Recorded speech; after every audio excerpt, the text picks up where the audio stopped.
Absolutely wonderful seeing you today. Quick chord review.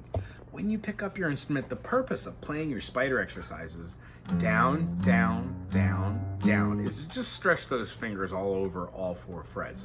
1, 2, 3, 4 finger, 1, 2, 3, 4 fret. When we're doing our down strokes here with our hand here, I'm not playing with the pointy end but the flat end, and the reason why I'm doing that is I want to go from one side to the other and get very comfortable with playing just downstrokes. It helps me associate where the actual notes are physically on the fretboard and how much I actually have to go into hitting that one note. You'd be surprised at how hard it is to actually just like try and play a D major and do a strum which falls directly at the D string, the G string, the B string, and the E string. Not that you can't have the 5 string and the 6 string, the E and the A string. There's really no reason to have those notes over the top unless you're having that F sharp. Sounds a lot better.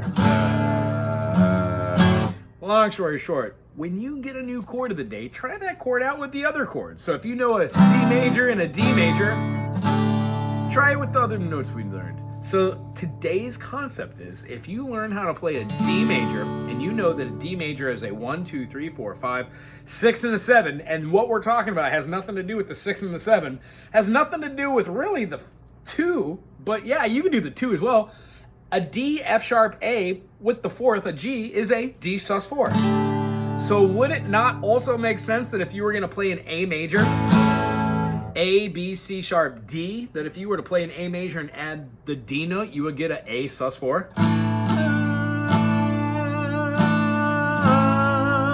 So the concept is, take the chords that we've learned, use the new chord concept with that chord. It's weird, but you're gonna be able to do it. I know you are. I have faith in you. So after we go over this concept with just the chords, I want to show you a couple scale exercises that you'll try every day. This is where we make the transition from just the spider exercises into something tangibly that will make you an excellent guitar player and give you a little something fun to do. All right, here we go.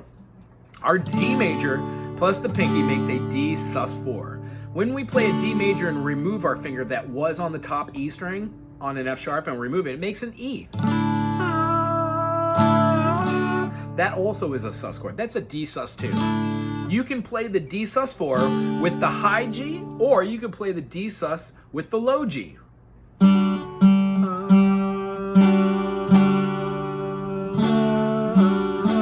Does the same thing, but you get to experiment with those. If we were going to do this through the eyes of E major, here's an E major. When we lay down its 4th, E, F sharp, G sharp, A. That's an A note, so an E with an A on it is.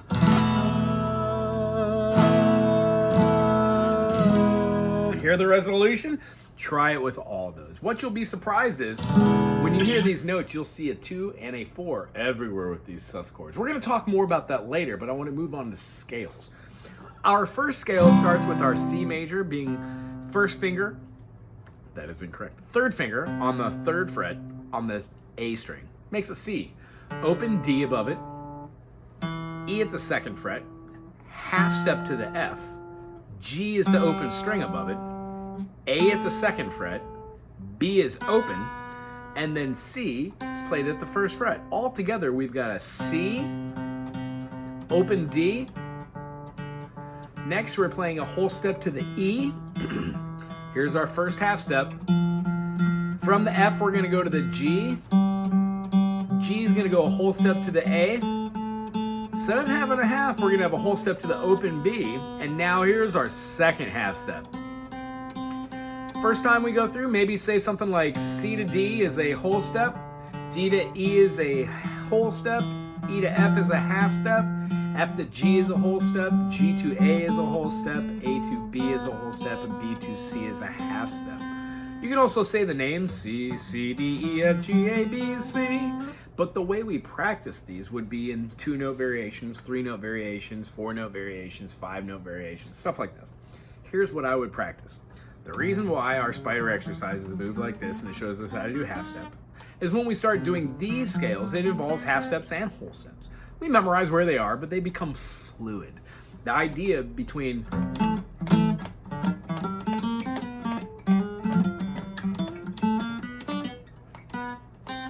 that melody type thing is being able to play individual notes with half steps and whole steps.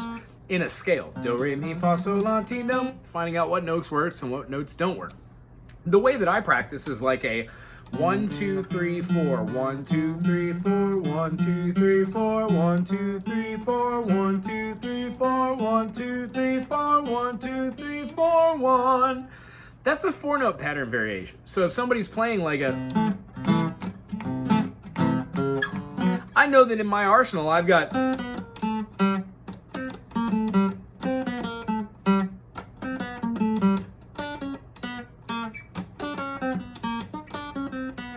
which is weird, they're half steps, but they're all 1, 2, 3, 4, 5 note variations. If I wanted a 4-note variation, 1, 2, 3, 4, 1, 2, 3, 4 in the same groove. If I wanted a 2-note variation, I would have. If I wanted a 3-note variation, and they're all just random. But what we do is we practice those things while practicing, and they come out while playing. So every time that you pick up your guitar, try your spider exercises, work on your C major open scale, and use our new chord of the day. A D major with the pinky down becomes a D sus4, utilizing that suspension. The song I'm going to use to show this to you that I'd love for you to listen to is by a band called The Who, and it's called Pinball Wizard. Uses 16ths over the top, and it works it down in whole steps until it makes the last whole step, and it does that whole step here from the D sharp to a D. Fun? Listen to the song, tell me what you think. I'll see you next week. Aloha.